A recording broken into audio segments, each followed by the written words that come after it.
Existe algo profundamente novo acontecendo no sistema financeiro global nesse momento. É uma coisa que não se parece com nenhum padrão típico de crise que a gente já estudou, viveu ou até assistiu na história recente. E talvez por isso a maior parte das pessoas simplesmente não consiga reconhecer o que está diante delas. A gente é treinado a procurar crises iguais às que já ocorreram antes. Mas na minha visão, a próxima crise não está no mesmo lugar. Ela não segue a mesma lógica das outras. Ela não respeita essa mesma sequência idêntica. O que eu quero te mostrar aqui é que o crash que está vindo não é apenas maior, ele é estruturalmente diferente. Ele nasce no próprio alicerce do sistema e não em um setor específico como o imobiliário. Como em alguns vídeos que eu tenho falado ultimamente, a gente está vendo problemas em todos os setores que já viveram crises. Então, a gente está em um momento com ativos ultravalorizados e concentrados também. A gente está com o mercado imobiliário crescendo alucinadamente desde 2009 e agora pela primeira vez dando sinais de piora. A gente também está com a população quase não conseguindo mais pagar seus financiamentos e hipotecas, seus automóveis, seus cartões de crédito. Porém, a crise que eu acredito que vai vir não vai startar nesses setores específicos, vai se iniciar na crise da própria moeda. Vai ser no lugar que o mundo sempre colocou como porto seguro, que são os títulos longos americanos. Eu não vou falar nem da moeda brasileira, que na minha visão é infinitamente mais problemática que outras. Eu vou falar aqui do dólar. Na minha visão, o dólar vem perdendo força e soberania nos últimos anos, tanto que a gente conseguiu ver a procura por ouro, Bitcoin e outros ativos em geral, muitas ações, que podem ser considerados até reserva de valor frente ao dólar. Ativos em geral também tiveram valorizações muito grandes. Isso mostra que as pessoas estão preferindo alocar boa parte do seu dinheiro em ativos que estão longe da segurança do dólar. Se a gente for ver nessa perspectiva, a gente já está dentro de um colapso, uma certa erosão monetária, porque a gente precisa entender até que ponto isso continua evoluindo. A crise de 2008, o colapso teoricamente acabou acontecendo por crédito imobiliário, nos derivativos que os bancos carregavam em ativos super alavancados. Foi um crash que fez o sistema travar, porém os Estados Unidos estavam em uma situação totalmente diferente da de agora. A dívida americana era 10 trilhões, os Estados Unidos vinham com seus juros longos laterais desde o início dos anos 2000. Hoje a gente vive em uma realidade totalmente diferente, tanto em questão da dívida quanto em relação aos juros longos. Depois desse crash de 2008, o sistema foi se reajustando e precisando acompanhar o ritmo que o mercado exigia liquidez. Eu vou buscar fazer aqui uma analogia. É como se em 2008 você tivesse um carro e ele fizesse 20 km por litro. O mercado foi maturando, se ajustando, os problemas foram acontecendo aqui e ali e o carro ficou mais pesado. Aí ele teve efetivamente que começar a fazer 15 km por litro. E cada ajuste que precisava fazer, ele inchava mais e mais e ele passou ao longo do tempo a fazer 10 km por litro, 5 litros e hoje a gente está fazendo 1 km por litro.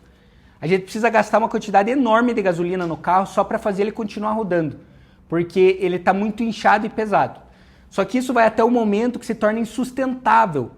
E que momento é esse? Bom, ninguém sabe especificamente que momento é esse.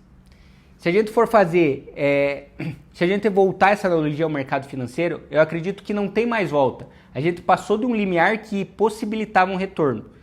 E com o passar do tempo, o governo americano precisou acelerar essa injeção de dinheiro que colocava para dentro do mercado. E fez esse carro que eu comentei chegar a 1 km por litro. E agora, para manter o sistema rodando do jeito que está e pagar os juros da dívida, tem que jorrar dinheiro no mercado. Só para continuar no ritmo que está. E até quando isso é insustentável, eu não sei. Mas para mim, quanto mais alto a gente for, maior o tombo que vai vir. E é aqui que mora o ponto central dessa minha tese. Quando o problema é na moeda, ou seja, onde todo mundo sempre considerou seguro, a situação se torna muito pior. Porque pela primeira vez em muitas décadas, a bolha, na minha visão, está nos títulos soberanos e no próprio dólar. E isso quase impensável para quem vê nos treasuries o ativo mais seguro do mundo. Mas enfim, por que seria pior do que 2018, como eu coloquei no título? Porque a gente está envolto em um sistema meio Frankenstein. O que eu quero dizer com isso? Que com o passar dos anos, esse sistema ele foi se moldando e se remendando conforme deu. tudo de uma forma provisória, e isso gerava novos problemas que eram remediados novamente e virou o que virou. E agora a gente está em um ponto com duas situações específicas. Primeiro, eu quero deixar minha opinião, que essa queda que a gente vai ter, nada vai passar ileso. Muita gente me pergunta, viu, mas o ouro, o Bitcoin, são reservas de valor, elas não vão cair, né? Bom, para mim essa corrida por liquidez vai ser tão grande e massiva e intensa que os bancos e grandes players institucionais, eles vão obrigatoriamente precisar limpar o seu balanço para se desalavancar ou vão até correr risco de insolvência se não fizerem isso. Então, para mim, a gente tem dois cenários. Quando acontecer esse crash, ou nós vemos algo próximo do que aconteceu em 1929, com milhares de bancos quebrando, os sistemas nas ruínas por longos períodos de tempo. Seria uma situação que indicaria o final de um ciclo econômico e abriria espaço para um novo ciclo recomeçar com muito menos alavancagem no sistema e um sistema, vamos dizer assim, mais puro. Ou o que nós vamos ver vai ser um Fed novamente intervindo no sistema em algum momento e fazendo uma injeção massiva de ativos dentro do sistema e uma injeção de dinheiro. Porém, dessa vez, o que ele precisaria calçar é infinitamente superior ao que ele precisou fazer em 2020. E se isso acontecer, a gente vai ver ativos como o ouro, o Bitcoin, darem explosões gigantescas. Eu, pessoalmente, acho que o Bitcoin pode atingir um valor de 15 a 20 mil dólares nesse primeiro momento.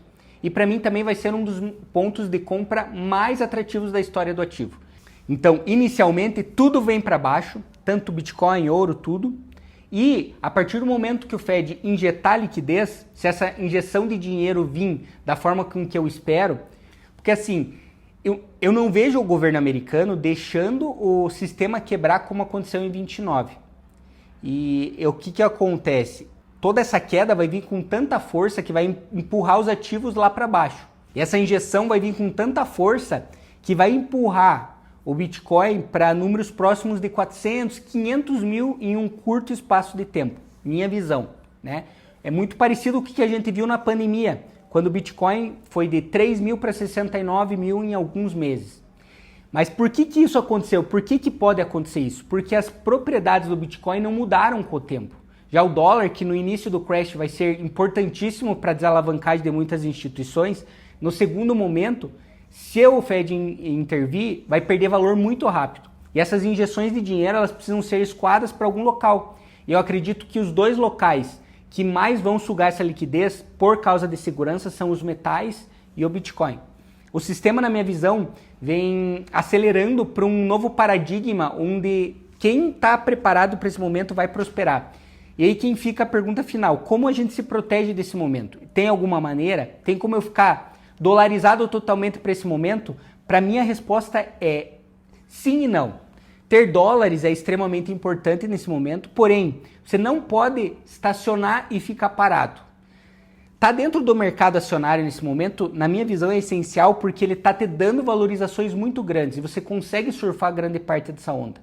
Imagine se você tivesse dolarizado todo o teu patrimônio em 2023 e ficar só em dólares durante 2 anos, só ganhando os rendimentos da renda fixa. Os metais e outros ativos cresceram, tem ativos que cresceram 5, 10 vezes nesse período. Mais do que muito do que você poderia ganhar. Então ter parte do teu portfólio em ativos de risco é essencial. Só que para ter esses ativos você necessariamente precisa se proteger. E talvez até você pode estar pensando, bom, mas no Brasil eu estou ganhando 15% ao ano, tá bom. Só que quando esse movimento acontecer, né, o fluxo vai virar todo de volta para os Estados Unidos. A desalavancagem do sistema vai fazer o dólar disparar, principalmente em relação às moedas dos países emergentes. O Brasil está um caos interno e isso vai ser potencializador de uma desvalorização do real. Então, basicamente, eu quero estar exposto, mas estar exposto significa que eu corro o risco desse crash.